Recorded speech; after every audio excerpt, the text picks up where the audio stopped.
started. Aiswayo, Mietsep Kwaquilam. Good day, everyone, and welcome to our day 2 of our first ever Strengthening the Circle, our Fraser Salish Indigenous Health Research Symposium. Welcome back to those of you who were with us yesterday. And for those of you who are just joining us today, welcome and thank you very much for being here.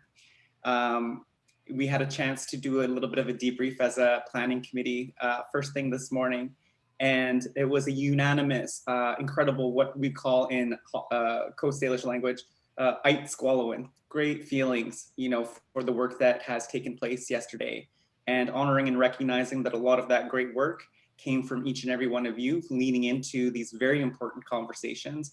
That is the beauty and the intention that we had set forth with as a planning committee, was to create a safe, open learning environment that was accessible and in a decolonial fashion. So we raise our hands to each and every one of you as participants for the conversation for yesterday.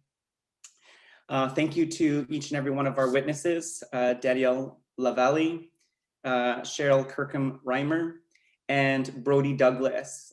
Thank you on behalf of our planning committee for taking up a little bit of space and doing the really good, honorable work of your honoring your role as a witness.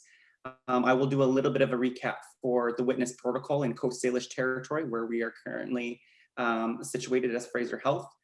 But before we do that and do a little bit of a recap for the events from yesterday and looking at forward to today, we would like to embed good work and the cultural protocols of the territory into everything that we do in this symposium. So to start us off in a good way, it is my pleasure and honor to welcome my relative and colleague who works with us in Aboriginal Health at Fraser Health, William Thomas, who is a cultural advisor and elder within our program. So with that, I hand the floor over to you, William, to start us off in a good way. Aichka. Aichka. First, to start off, excuse me. We'll start with the prayers. This has been weighing heavy on me, as well as everyone across this Turtle Island.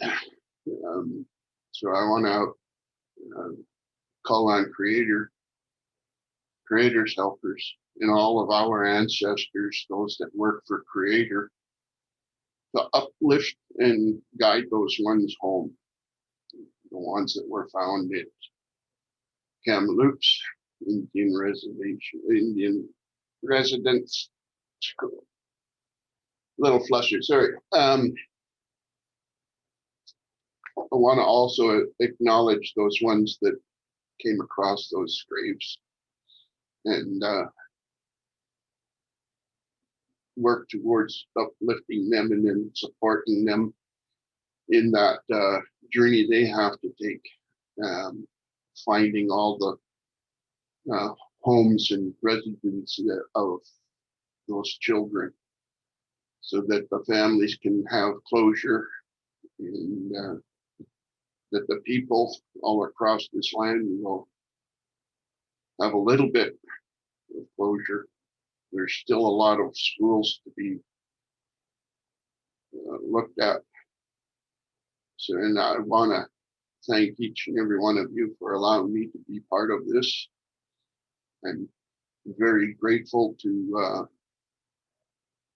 be able to sit here and listen to what's been going on.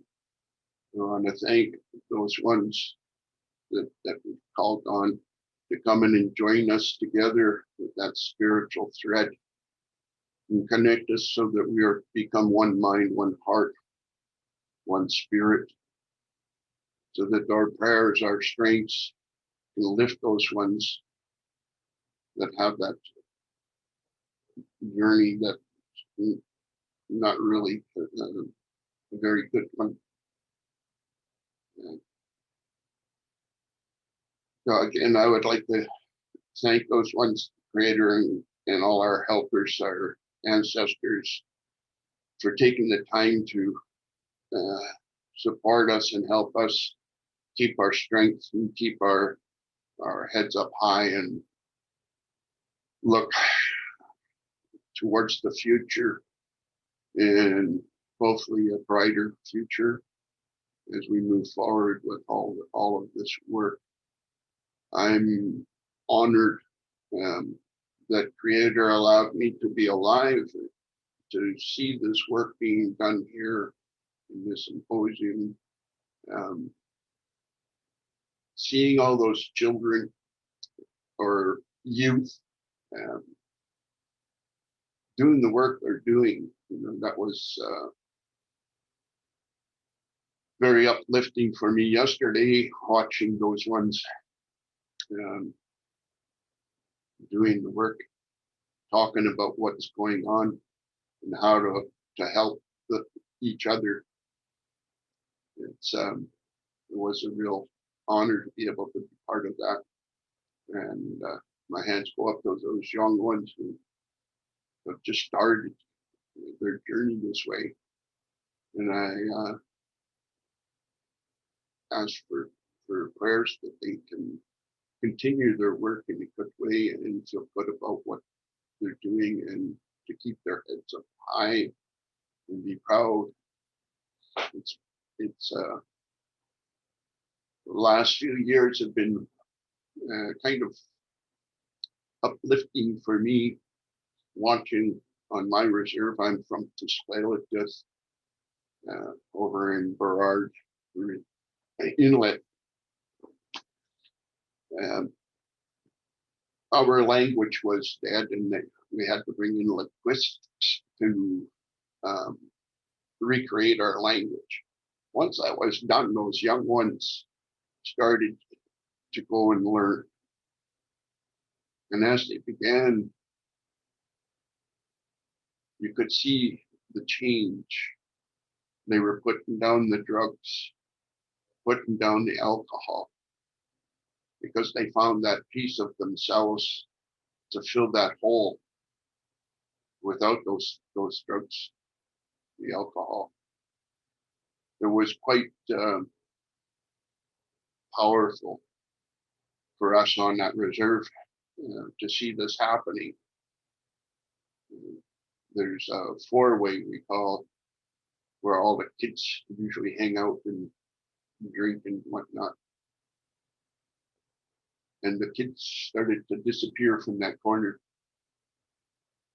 And that was only within a month of beginning this learning of their language. That's one of the things that I really want to encourage those young ones to continue to do. And as old people, we could use that filling up the hole so that we are at one with ourselves, with our people, our language, our culture. We want to thank all of you that are doing this good work. I had a little bit of a time following some of the teachings yesterday. I'm not educated. My unfortunate childhood was in Catholic schools, and being left-handed didn't help any. So I'm working hard at understanding a lot of the words that all of you are using, because it's I want to understand everything that's being done here. I want to know that all of what you are saying and doing for the people, because this is really, really good and strong.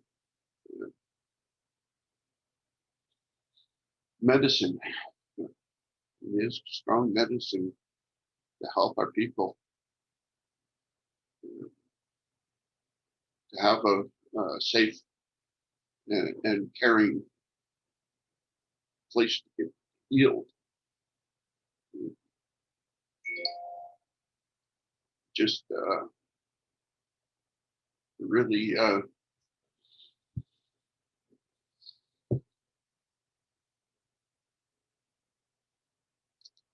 I'm really happy to be able to be part of this. And, I thank each and every one of you. I thought I would be able to talk a little more, but this stuff has hit me harder than I thought. Again, I want to thank you. I want to thank Creator. I want to thank our ancestors for allowing me to be here, to be partaking part of this, and be honored in knowing you, all of you, and the work that you do. Again, thank you.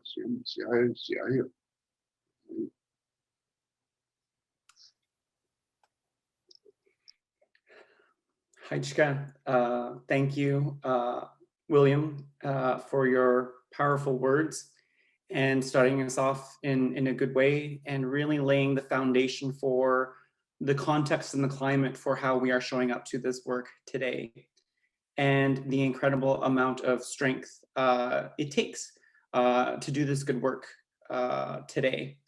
I would really, on behalf of all of our participants here, raise our hands to you and also to Elder Patty, who opened this up yesterday.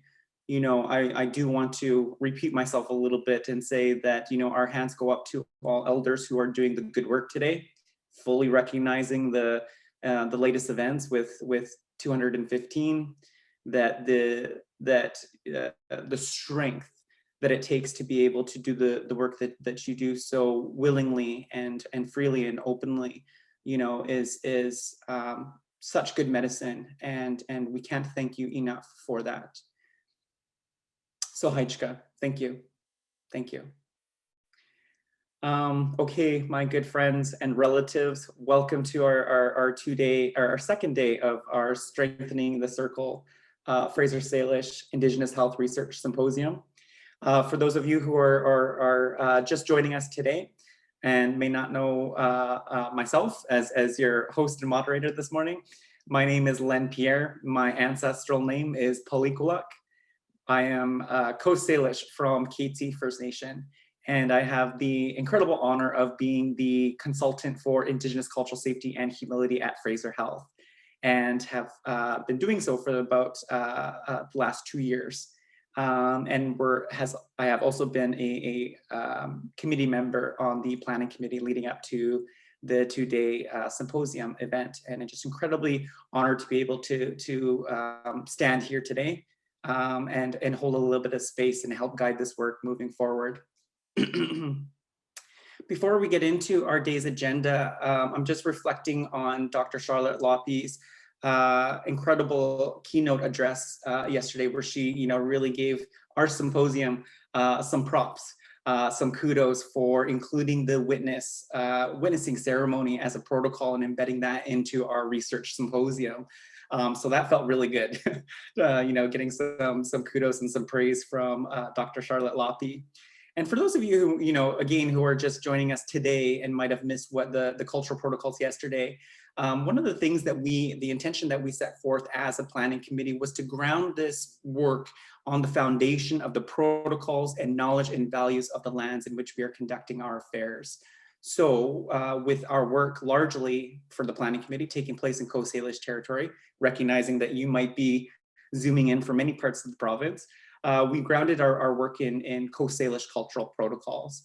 And one of our teachings when we come together for the purposes of good work is we call upon witnesses from neighboring communities, neighboring families, and partner organizations.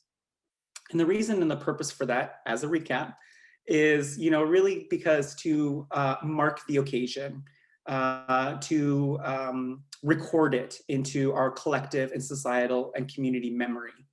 Because as Coast Salish peoples, we did not have a written language. So that means we did not have, the ability to record our Zoom calls or text messages or take meeting minutes. Rather, we would commemorate and mark our history and memory into living people. So when we came together as for the purposes of good work, meaning that many nations and communities and families are coming together to learn, celebrate, grieve, mourn, we'd often open up with a witnessing ceremony where we would call upon normally 4 witnesses who represent different communities and different families. And then we would pay them a token of gratitude. Today we give them 50 cents and pay them for their service and that honorable role of being asked to witness. When you are asked to witness, you are asked to be a representative for this work. You are asked to open up your heart and open up your mind to take in, what is being shared, what the experience of that occasion is, and then take that knowledge and experience back to your home community so that knowledge may kind of carry on. And then if there's ever a dispute, because sometimes there's disputes in our First Nations communities, we would then have to call upon those witnesses and call them back, and we're like, okay, we have this disagreement on what happened at that research symposium. Or okay, this is the role of the witness. Your role as a witness was to have the open heart and the open mind and to be a living marker for that occasion. You have the protocol here. What went down? So it was an incredible honor to call upon witnesses, and we wanted to incorporate that into our work today. So once again, on behalf of our planning committee, I wanted to thank Danielle Lavallee, Cheryl Kirkham-Reimer, and Brody Douglas for answering that call so openly and willingly and participating and being a witness. Again, our witnesses will be called upon at the very end in the closing ceremony today for today's session to share what it is that they are taking back to their community, to their teams, to their organizations, for each and every one of us to kind of remember as well. And in my own reflections, I wanted to share, holding a little bit of space this morning and being a knowledge keeper myself from Coast Salish territory, recognizing the praise that Dr. Lopi was giving us for embedding that protocol. I wanted to share with you 5 protocols to start our session here this morning. How many of you are familiar with the land acknowledgement, the territory acknowledgement? Show of hands. Almost all of us. That's wonderful. That's great. And often we think if we are just learning about the territory or land acknowledgement, it's actually kind of happened in more recent years, at least for many of us. And we think about it in kind of this corporate sense where it's this new corporate mandate that we do the territorial land acknowledgement. And we think it's a very new contemporary kind of practice, when in reality, it is a cultural practice that goes back, to the beginning of time. So within Coast Salish territory, we would always honor and recognize the lands and the territories in which we are visiting. So even if, I hopped in a canoe and went back in time and left my Katie home community territory and canoed into Musqueam territory, I would not get out of my canoe until I asked permission to land on those shores. And then of course, if I was doing work like ceremony or protocol or a gathering, I would honor and recognize the lands and territories in which we are gathered. So that is just one of the first of 5 protocols that we have in Coast Salish territory for what we call when we do good work. So before we do good work, we open with these 5 protocols. And the first one is recognizing your point of departure, which is the land acknowledgement, which is the territorial acknowledgement. And I see that many of you have already begun to put your territory and land acknowledgement for where you are zooming in from. If you haven't, or for those of you who have, thank you. If you haven't yet, go ahead and put in your land acknowledgement into the chat box there. So on behalf of our symposium planning committee, we want to honor and recognize that our planning committee is situated on the traditional unceded homelands of the Coast Salish and Nglatmuk First Nations peoples.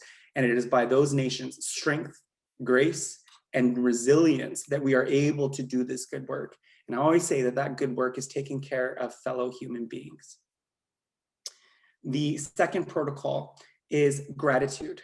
Gratitude for people and place. And at this time, on behalf of our planning committee, I would like to express gratitude to not just the lands and territories and host nations, but also express gratitude to the 5 Métis chartered communities that also call our region home.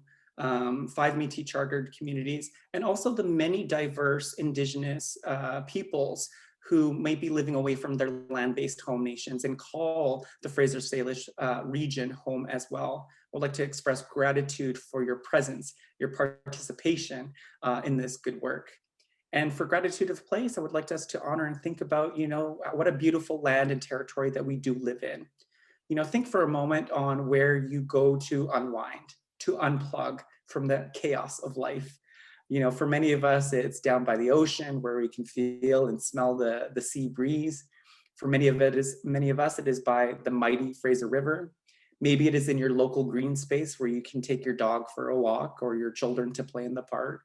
Or for many of us, like myself, it is escaping the city entirely and getting into the mountains to escape the city. Wherever it is and whatever peace that brings you, that is a beautiful moment when we can celebrate and rejoice in just how beautiful part of the world we live in. Because there are many parts of the world that, don't have as water as clean as ours, air as clean as ours, or the lush green lands that we do. So I'd like to express gratitude for this place that we call home, the beautiful, healthy, vibrant airways, waterways, and land that we live and enjoy and often take for granted. The third protocol in Coast Salish territory is expressing our origin stories, where we come from, who we belong to. And, as Coast Salish people, we did not have a monetary system. There was no loonie or toonie or dollar bill or Interact e-transfer or Bitcoin. Our wealth was determined by, tracing your lineage. If you could trace your lineage to your point of origin. So for example, I come from Keetsi First Nation, and my Pierre family comes from one of our founding members of our nation, Ts'Allitston. As one of the very first Keetsi peoples who landed in Keetsi territory. And because I have that direct lineage, I would be deemed to be a wealthy person. And I was sharing this in one of our breakout sessions yesterday, that one of the most beautiful experiences I ever had was visiting a community in the community of Haida in Skidegate. And I was about to take the stage in this very beautiful elder matriarch came up and she put her hand on me, and I just felt this the hairs stood up because she had so much power. And she asked me, she's like, "Hey, who do you belong to?" And I was like, I'd never been asked that before. And I said, and then it kind of clicked into my head, and I said, "I belong to the Keetsi people." And she's like, "Thank you very much for being here." So protocol number 3 is recognizing your point of origin. And I have a good friend and colleague, I don't know if she's here in this virtual space today, Marika Sandrelli. When she does her opening introductions in the spaces that she holds, she'll often ask people to introduce themselves and then do a little bit of origin story shares with participants. You can share that culturally, meaning where you're kind of coming from your place in the world, whether you identify as a Indigenous person and tracing your origins, or a newcomer to Canada, or a second or third generation Canadian citizen, or you can share that origin story within your professional or educational background. But a part of that is getting to know who the people are in this virtual space. When we're coming together for the purposes of good work, it is about getting to know one another and knowing who your fellow workers are. The fourth protocol is doing what is asked of you. So when we show up for good work, often we have competing agenda items and competing priorities. But the fourth protocol really is about doing what is asked of you, showing up with an open heart and an open mind, rolling up our sleeves, and then getting in there to do the good work. And the last and the fifth protocol is love the people. And I know love is one of those weird, awkward words that we don't always say within a work or corporate environment. Call it love, call it care, call it compassion, whatever it is. It's about connecting with our fellow human beings, honoring their dignity and their rights, and seeing them for who they are as a beautiful human being and a beautiful spirit, and treating them as such with humility and respect.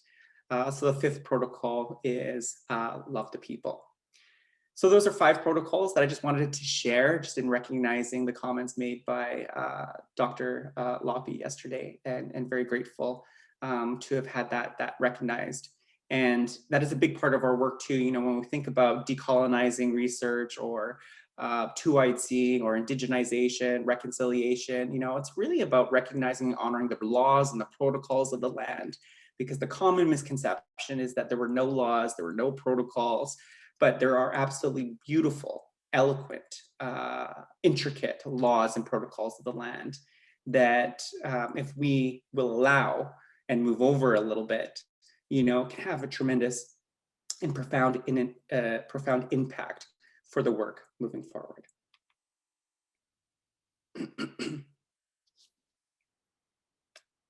So I'm just taking a look at the time here. We are at 9:30. It is my humble honor and I'm very excited to introduce to you our keynote speaker this morning. In our planning session this morning, we were just incredibly excited for the knowledge and wisdom and experiences that are going to come from our keynote speaker. So if you just bear with me 1 second here, I just need to bring up